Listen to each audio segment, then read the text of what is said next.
नमस्कार, उत्तराखंड समाचार में आपका स्वागत है। आइए जानते हैं उत्तराखंड की तमाम बड़ी खबरों को। उससे पहले यदि आपने चैनल को सब्सक्राइब नहीं किया है तो सब्सक्राइब करके वीडियो को लाइक जरूर कर दें। तो चलिए शुरू करते हैं। वित्तीय अनियमितताओं पर अमरदेई शाह का पलटवार, सीएम धामी को दी चुनौती। रुद्रप्रयाग के निवर्तमान जिला पंचायत अध्यक्ष अमरदेई शाह ने वित्तीय अनियमितताओं के आरोपों को खारिज करते हुए सीएम पुष्कर सिंह धामी को एसआईटी जांच कराने की चुनौती दी। शाह ने अपने कार्यकाल को पारदर्शी बताते हुए कहा कि राजनीति में आरोप प्रत्यारोप आम है। उन्होंने कहा कि कुछ सदस्यों ने माहौल खराब करने और अविश्वास प्रस्ताव लाने का षड्यंत्र रचा। शाह ने अपनी उपलब्धियां गिनाते हुए बताया कि शिक्षा के क्षेत्र में सुधार और केदारनाथ यात्रा से जुड़ी योजनाओं ने पंचायत की आय को दोगुना किया। उन्होंने जनता के समर्थन और विश्वास को अपनी ताकत बताया और कहा कि यदि आरोप सही है तो सूचना का अधिकार के तहत जानकारी प्राप्त की जाए। देवप्रयाग विधायक विनोद कंडारी की योगी और रक्षा मंत्री से मुलाकात। देवप्रयाग विधायक विनोद कंडारी ने उत्तर प्रदेश के सीएम योगी आदित्यनाथ से मुलाकात कर माधव सिंह भंडारी मेले में शामिल होने का न्योता दिया। उन्होंने भारत दर्शन कार्यक्रम में सहयोग के लिए योगी का आभार भी जताया। योगी आदित्यनाथ ने मेले में शामिल होने की सैद्धांतिक स्वीकृति दी। इसके बाद विधायक ने रक्षा मंत्री राजनाथ सिंह से मुलाकात कर देवप्रयाग में सीएसडी कैंटीन खोलने की मांग रखी। उन्होंने कहा कि गढ़वाल के पूर्व सैनिकों को सुविधा के लिए अन्य जिलों में जाना पड़ता है। राजनाथ सिंह ने मामले पर उचित कार्रवाई का भरोसा दिया। विधायक ने इन मुलाकातों को क्षेत्र के लिए सकारात्मक बताया। स्वास्थ्य विभाग को मिले 40 नए नर्सिंग अधिकारी, सौंपे नियुक्ति पत्र। उत्तराखंड स्वास्थ्य विभाग को 40 नए नर्सिंग अधिकारियों की नियुक्ति से मजबूती मिली है। स्वास्थ्य मंत्री धन सिंह रावत ने चयनित अभ्यर्थियों को नियुक्ति पत्र सौंपते हुए स्वास्थ्य सेवाओं को बेहतर बनाने में योगदान देने का आह्वान किया। पहले जारी वेटिंग लिस्ट से इनका चयन किया गया। पिथौरागढ़, पौड़ी, रुद्रप्रयाग, टिहरी और हरिद्वार सहित 13 जिलों में इनकी तैनाती की गई है।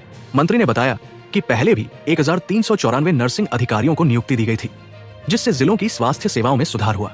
नई नियुक्तियों से स्वास्थ्य सेवाओं को और मजबूती मिलेगी। वन आरक्षी प्रतीक्षारत अभ्यर्थियों का प्रदर्शन, सरकार से की समाधान की मांग। उत्तराखंड वन विभाग में आरक्षी पद के लिए प्रतीक्षारत अभ्यर्थियों ने तैनाती न मिलने पर प्रदर्शन किया। वन मंत्री सुबोध उनियाल ने पहले कैबिनेट में मामला लाने का आश्वासन दिया था, लेकिन कोई ठोस कदम नहीं उठाए गए। प्रतीक्षारत अभ्यर्थियों ने विभाग पर वादा खिलाफी का आरोप लगाया।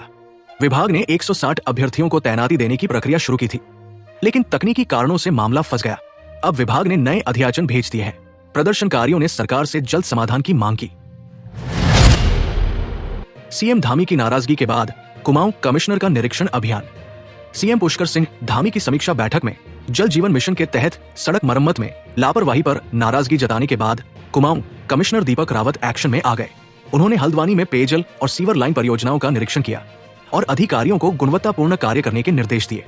रावत ने कहा कि जिन सड़कों को खोदा गया है उनकी मरम्मत जल्द कराई जाएगी। उन्होंने एडीबी के अधिकारियों से परियोजना को समयबद्ध और गुणवत्तापूर्ण तरीके से पूरा करने को कहा। निरीक्षण के दौरान कार्य की स्थिति संतोषजनक पाई गई। हल्द्वानी में गुलदार के शावक मिलने से हड़कंप, वन विभाग सतर्क। हल्द्वानी के रामपुर रोड स्थित डीपीएस स्कूल के पास एक खाली प्लॉट में गुलदार के 2 शावक मिलने से हड़कंप मच गया। मौके पर पहुंची वन विभाग की टीम ने इलाके की घेराबंदी कर दी। डीएफओ उमेश तिवारी ने बताया कि एक महिला ने घास काटते समय शावकों को देखा और ग्रामीणों को सूचना दी। वन विभाग की टीम ने पाया कि एक शावक मृत था, जबकि दूसरा जीवित। डीएफओ ने बताया कि गुलदार संभवतः रात में शावकों को लेने आ सकती है। ग्रामीणों को सतर्क रहने और क्षेत्र में जाने से मना किया गया है। वन विभाग की टीम लगातार निगरानी कर रही है। विशेषज्ञों का मानना है कि हस्तक्षेप से गुलदार आक्रामक हो सकता है। उत्तराखंड की पहली जौनसारी फिल्म का प्रोमो लॉन्च। मुख्यमंत्री पुष्कर सिंह धामी ने उत्तराखंड की पहली जौनसारी फीचर फिल्म मेरे गांव की बाट का प्रोमो और पोस्टर लॉन्च किया। इस फिल्म के जरिए जौनसार की संस्कृति और परंपराओं को दर्शाया गया है। सीएम धामी ने फिल्म निर्माण में सरकार के सहयोग का जिक्र करते हुए लोगों से इसे देखने की अपील की। फिल्म का निर्देशन अनुज जोशी ने किया है, जबकि मुख्य भूमिकाओं में अभिनव चौहान और प्रियंका चौहान नजर आएंगे। फिल्म 5 दिसंबर को देहरादून और 6 दिसंबर को विकासनगर में रिलीज होगी। मुख्यमंत्री ने इसे उत्तराखंड की कला और संस्कृति को बढ़ावा देने की दिशा में अहम कदम बताया। जल जीवन मिशन की समय सीमा बढ़ाने की तैयारी, मुख्य सचिव ने दिए निर्देश। उत्तराखंड जल आपूर्ति कार्यक्रम की बैठक में मुख्य सचिव राधा रतोड़ी ने जल जीवन मिशन की समय सीमा बढ़ाने के लिए केंद्र सरकार को पत्र भेजने के निर्देश दिए। उन्होंने सोशल ऑडिट को प्रभावी बनाने और जनता की संतुष्टि को प्राथमिकता देने की बात कही। मुख्य सचिव ने शिकायत निवारण तंत्र को 48 घंटे में समस्याओं के समाधान के लिए मजबूत करने के निर्देश दिए। योजना के तहत 975 करोड़ की लागत से 5 जिलों में 16 घंटे जल आपूर्ति की जा रही है। बैठक में गुणवत्ता युक्त पेयजल और बेहतर सेवाओं को सुनिश्चित करने की रणनीति पर चर्चा हुई। उधम सिंह नगर के नए जिलाधिकारी ने संभाला कार्यभार। आईएएस नितिन भदौरिया ने उधम सिंह नगर के 27वें जिलाधिकारी के रूप में पदभार ग्रहण किया। उन्होंने अधिकारियों को विकास कार्यों में तेजी और समन्वय बनाए रखने के निर्देश दिए। बैठक में उन्होंने जल जीवन मिशन, सड़क मरम्मत, पंतनगर एयरपोर्ट विस्तारीकरण और नेशनल गेम्स प्रोजेक्ट पर जोर दिया। जिलाधिकारी ने सीएम हेल्पलाइन की शिकायतों का त्वरित समाधान सुनिश्चित करने की बात कही। इससे पहले नितिन भदौरिया अल्मोड़ा के जिलाधिकारी रह चुके हैं। उन्होंने जनता की समस्याओं को प्राथमिकता देकर जिले को विकास के पथ पर आगे ले जाने का संकल्प लिया। रुड़की में धार्मिक स्थल को अपवित्र करने का मामला बढ़ा तनाव। हरिद्वार जिले के रुड़की में धार्मिक स्थल को अपवित्र करने के मामले ने तूल पकड़ लिया। एक विशेष समुदाय के युवक को धार्मिक स्थल से खून लगे हाथों के साथ बाहर आते देखा गया। पुलिस ने आरोपी को गिरफ्तार कर लिया है। घटना के बाद हिंदू संगठनों ने थाने में प्रदर्शन कर सख्त कार्रवाई की मांग की। सिविल लाइन कोतवाली के प्रभारी ने निष्पक्ष जांच और कार्रवाई का आश्वासन दिया। पुलिस का कहना है कि तंत्र मंत्र की बात फिलहाल सामने नहीं आई है। घटना से इलाके में तनाव का माहौल है, लेकिन स्थिति नियंत्रण में है। मुख्यमंत्री पुष्कर सिंह धामी ने किया देहरादून दिल्ली एक्सप्रेसवे का निरीक्षण। मुख्यमंत्री पुष्कर सिंह धामी ने 2 दिसंबर को निर्माणाधीन देहरादून दिल्ली एक्सप्रेसवे का निरीक्षण किया। उन्होंने अधिकारियों को परियोजना को समय पर पूरा करने के निर्देश दिए। ये एक्सप्रेसवे उत्तराखंड की अर्थव्यवस्था और पर्यटन के लिए अहम साबित होगा। एशिया का सबसे बड़ा वाइल्ड लाइफ कॉरिडोर इस एक्सप्रेसवे का हिस्सा है, जो वन्य जीवों की सुरक्षा सुनिश्चित करेगा। परियोजना के पूरा होने के बाद दिल्ली देहरादून का सफर केवल 2.5 से 3 घंटे में पूरा होगा। ये पहल राज्य के विकास और पर्यावरणीय संरक्षण के लिए एक बड़ी उपलब्धि मानी जा रही है। निकाय चुनाव में सख्ती, पहली बार व्यय पर्यवेक्षक तैनात। उत्तराखंड में प्रस्तावित निकाय चुनावों में पहली बार व्यय पर्यवेक्षक तैनात किए जाएंगे। ये कदम चुनावी खर्चों पर निगरानी और पारदर्शिता सुनिश्चित करने के लिए उठाया गया है। व्यय मॉनिटरिंग तंत्र में प्रशासन, पुलिस और आबकारी विभाग शामिल होंगे। राज्य निर्वाचन आयोग ने प्रत्याशियों की खर्च सीमा बढ़ाने और व्यय नियंत्रण व्यवस्था को मजबूत करने की योजना बनाई है। ये प्रयास चुनावी अनियमितताओं जैसे पैसे और शराब के वितरण पर लगाम लगाएगा। इस कदम से स्वच्छ और पारदर्शी चुनाव प्रक्रिया की दिशा में बड़ा सुधार होगा। डाट काली मंदिर के पास हादसा, पीआरडी जवान की मौत। डाट काली मंदिर टनल के पास चेकिंग के दौरान हरियाणा नंबर की कार ने पीआरडी जवान को टक्कर मार दी, जिससे उनकी मौत हो गई। कार चालक मौके से फरार हो गया। पुलिस ने मामला दर्ज कर जांच शुरू कर दी है। घायल जवान को अस्पताल ले जाया गया, लेकिन उन्हें बचाया नहीं जा सका।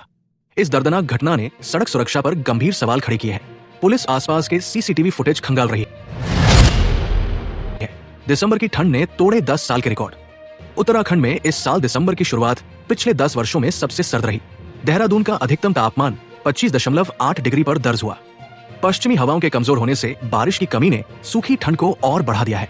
अगले कुछ दिनों तक मौसम शुष्क रहने की संभावना है। ठंड ने पहाड़ और मैदान दोनों में लोगों को परेशान कर दिया है।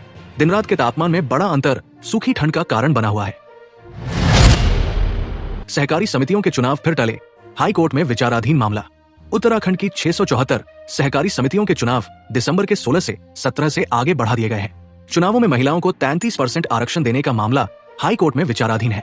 निर्वाचन प्राधिकरण ने चुनाव की नई समय सारणी बनाने की सहमति दी है। यदि आरक्षण का मामला हल नहीं हुआ तो 33,000 महिलाएं मताधिकार से वंचित हो सकती है। शासन द्वारा अब तक निर्वाचन नियमावली में बदलाव न होने से चुनाव प्रक्रिया में देरी हो रही है। आयुष्मान योजना, आर्थिक रूप से सक्षम लोगों से कार्ड छोड़ने की अपील। उत्तराखंड सरकार ने आयुष्मान योजना का बजट बढ़ने पर चिंता जताई है। योजना के तहत 23 लाख परिवारों को मुफ्त इलाज की सुविधा दी जा रही है। अब सरकार आर्थिक रूप से सक्षम लोगों से योजना छोड़ने का आग्रह करेगी। वर्तमान में योजना पर सालाना 1,200 करोड़ रुपए खर्च हो रहे हैं। स्वास्थ्य मंत्री धन सिंह रावत ने कहा कि सीमित संसाधनों के मद्देनजर ये कदम आवश्यक है। इस फैसले से जरूरतमंदों को अधिक लाभ मिलेगा। गुलशन कुमार ट्रस्ट से 85 लाख की धोखाधड़ी, हरिद्वार में मुकदमा दर्ज। हरिद्वार में गुलशन कुमार चैरिटेबल ट्रस्ट के नाम पर 85 लाख रुपए की धोखाधड़ी का मामला सामने आया है। 5 आरोपियों ने 6.19 करोड़ रुपए में जमीन बेचने का सौदा किया, लेकिन एडवांस के 85 लाख लेने के बाद भी बैनामा नहीं किया। ट्रस्ट के प्रतिनिधि रमेश चंद्र भट्ट ने ज्वालापुर पुलिस में शिकायत दर्ज करवाई। आरोपियों ने बैनामा करने का वादा किया था, लेकिन बाद में संपत्ति नहीं बेचने की धमकी दी और पैसे भी वापस नहीं किए। पुलिस ने धोखाधड़ी का मुकदमा दर्ज कर जांच शुरू कर दी है। ये घटना ट्रस्ट और उसके फंड पर सवाल खड़े कर रही है। उत्तराखंड में 38वें राष्ट्रीय खेलों का ऐतिहासिक आयोजन, 32 खेल होंगे शामिल। उत्तराखंड में 28 जनवरी से 14 फरवरी 2025 तक 38वें राष्ट्रीय खेलों का आयोजन होगा। भारतीय ओलंपिक संघ (आईओए) ने तारीखों की पुष्टि कर दी है। इस बार 32 मुख्य खेलों के साथ 4 प्रदर्शनी खेल भी होंगे। खेल मंत्री रेखा आर्या ने इसे ऐतिहासिक आयोजन बताया, जिसमें योगासन और मलखम्ब जैसे पारंपरिक खेलों को प्रदर्शनी के रूप में शामिल किया गया है। मुख्यमंत्री पुष्कर सिंह धामी और आईओए अध्यक्ष पीटी उषा ने इसे राज्य के खिलाड़ियों के लिए बड़ा अवसर बताया। हालांकि कुछ खेलों के शामिल न होने पर राज्य के खिलाड़ियों में निराशा भी है। जोशीमठ में कचरे से करोड़ों की कमाई, रुद्रपुर और मसूरी में बिजली का पायलट प्रोजेक्ट। उत्तराखंड में सॉलिड वेस्ट मैनेजमेंट के तहत कचरे से कमाई और बिजली उत्पादन के अभिनव प्रयास किए जा रहे हैं। जोशीमठ में कचरे को अलग अलग श्रेणियों में बांटकर इससे सालाना 25 से 30 लाख रुपए की कमाई हो रही है। रुद्रपुर और मसूरी में कचरे से बिजली बनाने के पायलट प्रोजेक्ट भी चलाए गए हैं। इसके अलावा बागेश्वर और लालकुआं में महिला और पुरुष स्वयं सहायता समूह द्वारा कूड़ा निस्तारण में सफलता पाई जा रही है। ये परियोजना राज्य को स्वच्छता और पर्यावरण संरक्षण के क्षेत्र में एक कदम और आगे बढ़ा रही है। ऑनलाइन ट्रेडिंग के नाम पर 52 लाख रुपए की ठगी, एसटीएफ ने पंजाब से पकड़ा ठग। उत्तराखंड एसटीएफ ने ऑनलाइन ट्रेडिंग के नाम पर 52 लाख रुपए की ठगी करने वाले साइबर ठग को पंजाब से गिरफ्तार किया। आरोपी ने सोशल मीडिया विज्ञापनों के जरिए लोगों को ऑनलाइन ट्रेडिंग में मुनाफे का लालच दिया। पीड़ित ने दिसंबर 2023 में एक फेसबुक विज्ञापन देखा, जिससे वो ठग के जाल में फंस गया। ठग ने अलग अलग बैंक खातों में पैसे ट्रांसफर कराए, लेकिन बाद में निवेश की रकम वापस नहीं दी। एसटीएफ की जांच में सामने आया कि आरोपी ने कई फर्जी फर्में बनाई थी और विदेशों से जुड़ा नेटवर्क चला रहा था। ये ठगी देश भर में कई राज्यों में फैली हुई है। महिला कल्याण विभाग में भ्रष्टाचार को लेकर राष्ट्रीय लोक दल का विरोध। राष्ट्रीय लोक दल के कार्यकर्ताओं ने महिला कल्याण एवं बाल विकास विभाग में भ्रष्टाचार के खिलाफ गांधी पार्क में विरोध प्रदर्शन किया। प्रदेश महासचिव अशोक चौधरी ने आरोप लगाया कि विभाग में अनियमितताएं और आउटसोर्स कर्मचारियों का शोषण हो रहा है, लेकिन अधिकारियों द्वारा कोई कार्रवाई नहीं की जा रही है। जिला अध्यक्ष सुंदर रावत ने कहा कि आउटसोर्स एजेंसियां नौकरी के नाम पर कमीशन वसूल रही है और कर्मचारियों को वेतन नहीं मिल रहा है। उन्होंने चेतावनी दी कि यदि शोषण नहीं रुका तो आंदोलन को तेज किया जाएगा और मुख्यमंत्री आवास का घेराव किया जाएगा। खटीमा में कांग्रेस का प्रदर्शन, जर्जर हाईवे को लेकर चेतावनी। कांग्रेस उपनेता प्रतिपक्ष भुवन कापड़ी के नेतृत्व में खटीमा झोला हाईवे की खस्ता हालत पर कांग्रेस ने विरोध प्रदर्शन किया। कापड़ी ने आरोप लगाया कि हाईवे में जगह जगह गड्ढे हैं, जिससे कई हादसे हो चुके हैं, लेकिन प्रशासन और सरकार ने ध्यान नहीं दिया। उन्होंने कहा कि इस हाईवे के पुनर्निर्माण के लिए 2 डीपीआर तैयार की गई, लेकिन 1 साल बाद भी काम शुरू नहीं हुआ। उन्होंने चेतावनी दी कि यदि 1 महीने में काम नहीं हुआ तो कांग्रेस सड़क जाम कर प्रदर्शन करेगी और राज्य सरकार के खिलाफ विरोध जारी रखेगी। प्यारे दर्शकों, ये थी आज की प्रमुख खबरें। न्यूज पसंद आई हो तो वीडियो को लाइक और शेयर जरूर करें और चैनल को सब्सक्राइब नहीं किया है तो सब्सक्राइब भी कर लें। नमस्कार।